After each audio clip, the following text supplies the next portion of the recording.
ஓம் ஸ்ரீ குருபியோ நமக. ஓம் ஸ்ரீ மகா பெரியவா சரணம். ஆகஸ்ட் 21ஆம் தேதி வெள்ளிக்கிழமை, நாளைய தினம் வரலட்சுமி விரதம். இப்ப சொல்லக்கூடிய இந்த 3 பொருட்கள விளக்கேற்றக்கூடிய எண்ணெயில சேர்த்து நீங்க தீபம் ஏத்துறதால உங்க வாழ்க்கையே ஓஹோன்னு மாறும். அது என்னென்ன பொருட்கள், அது எப்படி பயன்படுத்தணும்னு பார்க்கறதுக்கு முன்னாடி நம்மளோட வீடியோஸ இப்பதான் நீங்க ஃபர்ஸ்ட் டைம் பார்க்குறீங்கன்னா மறக்காம சப்ஸ்கிரைப் பண்ணிக்கோங்க. தொடர்ந்து இது மாரி அப்டேட் தெரிஞ்சுக்கிறதுக்கு பக்கத்துல நோட்டிஃபிகேஷன் பெல்ல கிளிக் பண்ணி ஆல் அப்படிங்கிறத செலக்ட் பண்ணிக்கோங்க. இப்போ என்னென்ன பொருட்கள விளக்கேற்றக்கூடிய எண்ணெயில போடணும் அப்படிங்கிறத பத்தி தெளிவா தெரிஞ்சுக்கலாம். வரலட்சுமி விரதம் என்ன மாரி வழிபாடு செய்யணும்? கலசம் வைத்து எப்படி வழிபாடு செய்யணும்? கலசம் வைக்காதவங்க என்ன மாரி வழிபாடு செய்யணும்? அப்படிங்கிறத பத்தி நம்ம சேனல்லயே நெறைய பதிவுகள் பார்த்துருக்கோம். ரொம்ப எளிமையா சொல்லணும்னா, நீங்க மகாலட்சுமி பூஜை வீட்ல செய்யணும். தூங்கி எழுந்ததுக்கு பிறகு முதல் வேலையா வாசல் தெளித்து கோலம் போடும்போதே, அப்படி தெளிக்கக்கூடிய தண்ணீர்ல கொஞ்சமா பச்சை கற்பூரம், ஏலக்காய், கிராம்பு இந்த எல்லா பொருட்களையும் ஒன்றா சேர்த்து, கொஞ்சமா மஞ்சள் தூள் சேர்த்து, வீட்டு வாசல்ல தெளிச்சு விட்டுருங்க. அதுதான் நீங்க முதல்ல வரலட்சுமி விரதம் அன்னைக்கு மகாலட்சுமி தாயார உங்க வீட்டுக்குள்ள அழைப்பதற்கான முதல் படி. அதுக்கப்புறம் கோலம் போட்டு, முடிஞ்சா உங்க வீட்ல எல்லா இடங்கள்லயும் நாளைய தினம் கோலம் போடும்போது, அரிசி மாவு கோலம் போடுறது ரொம்ப விசேஷம்.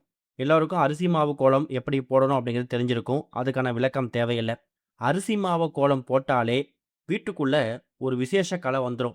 ஏதோ சுப நிகழ்ச்சிகள் வீட்டுக்குள்ள நுழைஞ்ச மாரி ஒரு உணர்வு ஏற்படும். ரொம்ப நாட்களா வீட்டுக்குள்ள வந்து சுப நிகழ்ச்சிகள் சரியா நடக்கல. திருமண வரன் கைகூடி வரல. அதே மாதிரி குழந்தை பேர் இல்ல. வளைகாப்பு நிகழ்ச்சி நடத்த முடியல. இது மாரி எந்த பிரச்சனை இருந்தாலும் சரி, வரலட்சுமி விரதம் நாளைய தினம் வீட்ல இப்ப சொல்லக்கூடிய இந்த பொருட்கள்லாம் கலந்து வீட்ல தண்ணீர தெளிச்சுட்டு, அதுக்கப்புறம் அரிசி மாவு கோலத்த போட்டு, நீங்க வரலட்சுமி பூஜைக்கான வழிபாட்ட செய்ய ஆரம்பிச்சிரலாம். கண்டிப்பான முறையில எல்லார் வீடுகள்லயும் மகாலட்சுமி தாயார் ஃபோட்டோ இருக்கும். இல்லன்னா நாளைக்கு வேலையா ராகு காலம் இல்லாத மாரி பார்த்துட்டு, போய் மகாலட்சுமி ஃபோட்டோ வாங்கிட்டு வந்து வீட்ல வச்சு, அதுக்கே நீங்க நாளைக்கு பூஜைய ஸ்டார்ட் பண்ணிறலாம். அதுதான் இந்த வருஷம் நீங்க வந்து வரலட்சுமி விரதம் அன்னைக்கு பண்ணக்கூடிய முக்கியமான விஷயம். ஏற்கனவே உங்க வீட்ல மகாலட்சுமி தாயார் ஃபோட்டோ இருந்துச்சுன்னா, தாராளமா அதையே பயன்படுத்துங்க. மகாலட்சுமி தாயாருக்கு வாசனை மலர்கள் ரொம்ப பிடிக்கும். இந்த மலர், அந்த மலர் அப்படின்னு இல்லாம, எல்லா மலர்களும் மகாலட்சுமி தாயாருக்கு உகந்தது.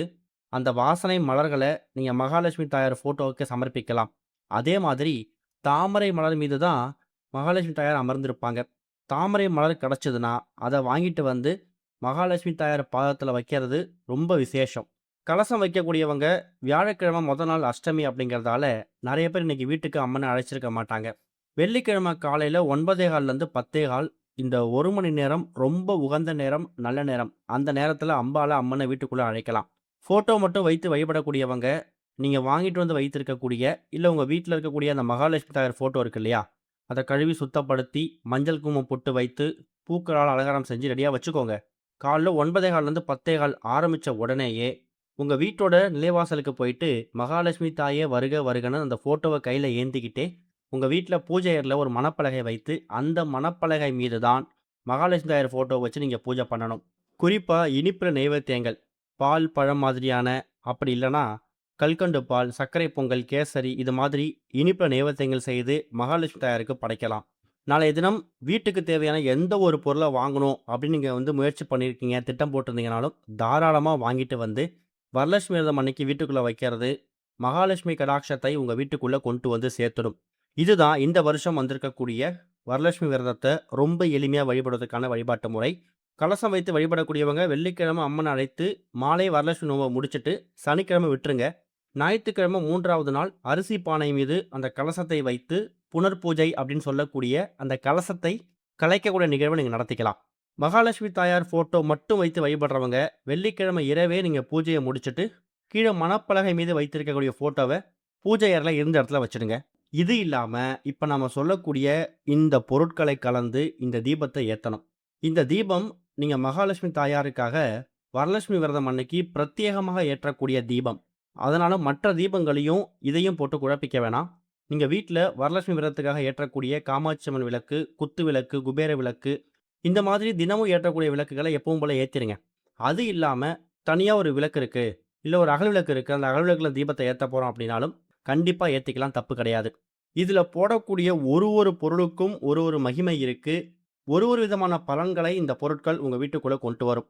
இந்த 3 பொருளும் ரொம்ப எளிமையா, சர்வ சாதாரணமா தினமும் கிடைக்கக்கூடிய, பயன்படுத்தக்கூடிய பொருட்கள் தான். முதல் முக்கியமான பொருள் இனிப்புல இருந்து ஆரம்பிக்கலாம். கசப்பாக இருக்கக்கூடிய உங்க வாழ்க்கை, இதுவரைக்கும் வாழ்க்கையில பல கசப்பான அனுபவங்கள் நடந்திருக்கலாம். ஏன்டா வீட்டுக்குள்ள வரோம்னு இருந்திருக்கலாம். கணவன் மனைவிக்கு இடையில கருத்து வேறுபாடு இருந்திருக்கலாம். இது மாதிரி எந்த பிரச்சனை இருந்தாலும், அந்த கசப்பான அனுபவங்கள் நீங்கி, இனி வரக்கூடிய நாட்கள் இனிமையான, சுகமான நாட்களா மாறணும் அப்படிங்கிறதுக்காக, கல்கண்டு, டைமண்ட் கல்கண்டு, பெரிய கல்கண்டு எது வேணா பயன்படுத்திக்கோங்க. ஆனா, அந்த விளக்குல கரெக்ட்டா போடுற அளவுக்கு நீங்க பயன்படுத்திக்கலாம். ஒரு சிறிய துண்டு 2, 3 துண்டு போட்டா கூட போதும். இந்த விளக்குகள்ல எங்க போடணும்? இப்ப நீங்க உதாரணத்துக்கு அகல் விளக்குலயோ, இல்ல காமாட்சி விளக்குல ஏத்துறீங்கன்னு வச்சுக்கோங்க. ஏற்றக்கூடிய அந்த குழி பகுதி இருக்குல்ல, எண்ணெய் ஊற்றுவீங்கல்ல, அந்த குழி பகுதியில இந்த பொருட்கள போட்டு, அதுக்கப்புறம் தீப எண்ணெய் ஊற்றணும். நெய் ஊற்ற வேணாம். தீப எண்ணெய் ஊத்தும்போது தான், அது உடனடியா இந்த பொருட்கள்லாம் கரைஞ்சு, அந்த தீப ஒளிச்சுடரோட அந்த வாசமும் சேர்ந்து உங்க வீடு முழுக்க பரவும். அதுல முதல் முக்கியமான பொருள் வந்து, இனிப்புலருந்து ஆரம்பிக்கக்கூடிய டைமண்ட் கல்கண்டு. அடுத்து ஒரு முக்கியமான பொருள் மருதாணி இலை. மருதாணி இலைக்கும் மகாலட்சுமி தாயாருக்கும் அப்படிப்பட்ட ஒரு ஒற்றுமை இருக்கு. நீங்க வீட்ல மகாலட்சுமி தாயார் ஃபோட்டோ வாங்கிட்டு வந்து வைக்க முடியல அப்படிங்கிறவங்க, ஒரு சிறிய தட்டுல ஒரு கைப்பிடி அளவு மருதாணி இலை வச்சுட்டு நீங்க பூஜை பண்ணாலே, அந்த ஒரு ஒரு இலையிலயும் ஒரு ஒரு மகாலட்சுமி தாயார் இருக்காங்க. அப்பன்னா பார்த்துக்கோங்க அது எந்த அளவுக்கு மகிமை இருக்குன்னு. அப்படிப்பட்ட மகிமை வாய்ந்த அந்த மருதாணி இலைகள் இருக்கு இல்லையா? அதுல ஏதாவது ஒரு சில இலைகள் 1, 2 இலை இருந்தா கூட போதும். அத அப்படியே அந்த எண்ணெய் ஊற்றக்கூடிய குழி பகுதியில ஒண்ணு போட்டுருங்க. இந்த இடத்துல நெறைய பேருக்கு ஒரு டவுட் வரலாம். நாங்க வெளியூர்ல இருக்கோம், வெளிநாட்ல இருக்கோம், சிட்டில இருக்கோம். எங்களுக்கு வந்து மருதாணி இலை கிடைக்கல. என்ன பண்ணலாம்? அதுக்கு ஒரு மாற்று வழி இருக்கு. மருதாணி பொடி ஆன்லைன்ல இப்போ ஒன் டே டெலிவரி இருக்கு. இன்னைக்கு போட்டீங்கன்னா நாளைக்கு கையில வந்துரும். அப்படி இல்லன்னா பக்கத்துல நாட்டு மருந்து கடை இருக்குன்னா, அந்த நாட்டு மருந்து கடைகள்ல இந்த மருதாணி பொடி ரெடிமேடா வச்சிருப்பாங்க. அத வாங்கிட்டு வந்து, அந்த மருதாணி பொடிய கூட இந்த விளக்குகள்ல நீங்க போட்டுக்கலாம். கடைசியான முக்கியமான பொருள் வந்து அதே வெட்டி வேர். பெயர் தான் வெட்டி வேர். ஆனா வெற்றிகளை வாரி வழங்கக்கூடிய வேர். தெய்வ மூலிகை. இந்த வெட்டி வேர் வாசம் எங்க இருக்கோ, அங்கலாம் கண்ண மூடிக்கிட்டு, கெட்ட சக்தியே இருக்காதுன்னு நடுராத்திரில நீங்க நிம்மதியா போலாமாம்.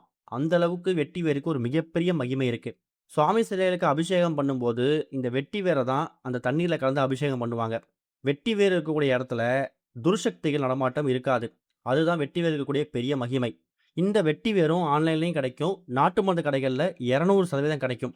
இப்ப சொல்லிக்கக்கூடிய இந்த 3 பொருட்களும் ரொம்ப ரொம்ப முக்கியமான, அதிக மகிமை வாய்ந்த பொருட்கள்.